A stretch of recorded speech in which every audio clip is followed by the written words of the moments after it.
This is the last speech that I will give from this floor as a member of Congress.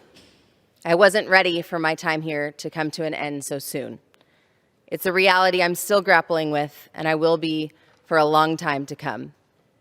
I expected, or I at least hoped, to be here for as long as the voters of California's 25th district deemed me worthy of the honor of representing them.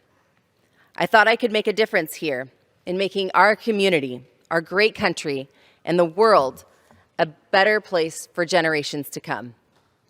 I, like so many of my colleagues, ran for office because I believed that our political system was broken, controlled by the powerful and the wealthy, ignoring and failing the regular people that it's supposed to serve. I came here to give a voice to the unheard in the halls of power. I wanted to show young people, queer people, working people, imperfect people, that they belong here, because this is the people's house. I fell short of that, and I'm sorry. To every young person who saw themselves and their dreams reflected in me, I'm sorry. To those who felt like I gave them hope in one of the darkest times in our nation's history, I'm sorry.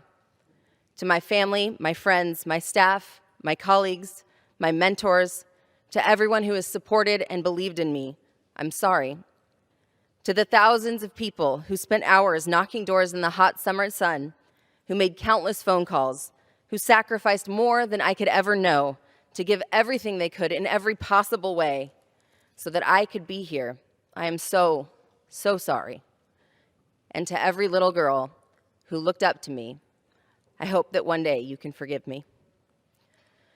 The mistakes I made and the people I've hurt that led to this moment will haunt me for the rest of my life, and I have to come to terms with that. Ever since those images first came out, I've barely left my bed. I've ignored all the calls and the texts.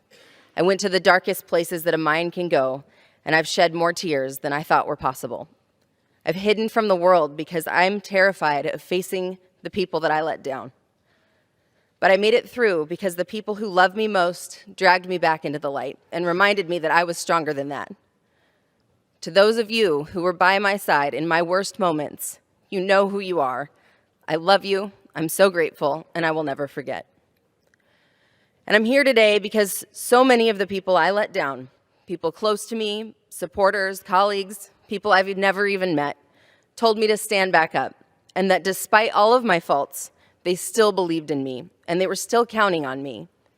And I realized that hiding away and disappearing would be the one unforgivable sin.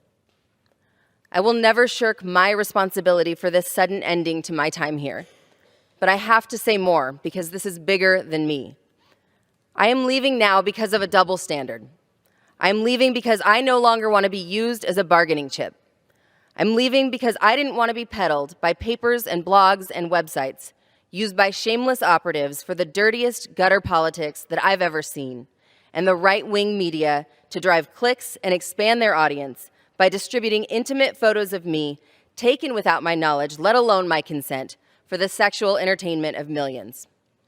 I'm leaving because of a misogynistic culture that gleefully consumed my naked pictures, capitalized on my sexuality, and enabled my abusive ex to continue that abuse, this time with the entire country watching.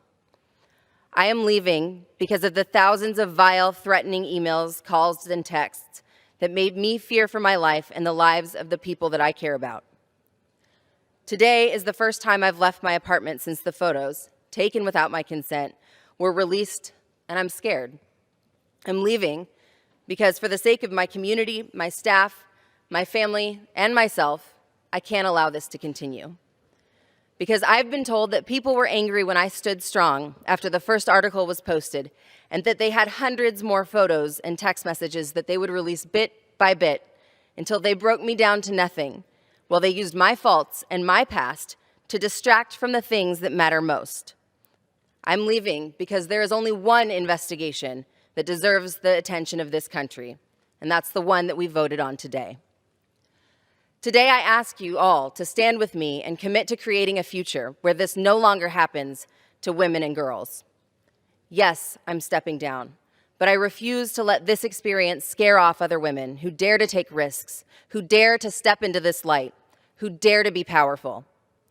It might feel like they won in the short term, but they can't. in the long term. We cannot let them. The way to overcome this setback is for women to keep showing up, to keep running for office, to keep stepping up as leaders, because the more we show up, the less power they have. I'm leaving, but we have men who have been credibly accused of intentional acts of sexual violence and remain in boardrooms, on the Supreme Court, in this very body, and worst of all, in the Oval Office. So the fight goes on to create the change that every woman and girl in this country deserves.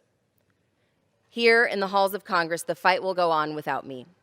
And I trust so many of my colleagues to be strong on this front while I move on to one of the many other battlefields, because we have an entire culture that has to change, and we see it in stark clarity today. The forces of revenge by a bitter, jealous man, cyber exploitation, and sexual shaming that target our gender and a large segment of society that fears and hates powerful women have combined to push a young woman out of power and say that she doesn't belong here. Yet a man who brags about his sexual predation, who's had dozens of women come forward to accuse him of sexual assault, who pushes policies that are uniquely harmful to women, and who has filled the courts with judges who proudly rule to deprive women of the most fundamental right to control their own bodies, sits in the highest office of the land. And so today, as my last vote, I voted on impeachment proceedings, not just because of corruption, obstruction of justice, or gross misconduct, but because of the deepest abuse of power, including the abuse of power over women. Today, as my final act, I voted to move forward with the impeachment of Donald Trump on behalf of the women of the United States of America. We will not stand down. We will not be broken. We will not be silenced. We will rise, and we will make tomorrow better than today. Thank you, and I yield the balance of my time for now, but not forever. Thanks for watching. We hope you enjoyed the fake. Let us know your feelings in the comments. If you want to support us, please like, share and subscribe. Donations will increase the chance of a new video. The link in the description. Goodbye.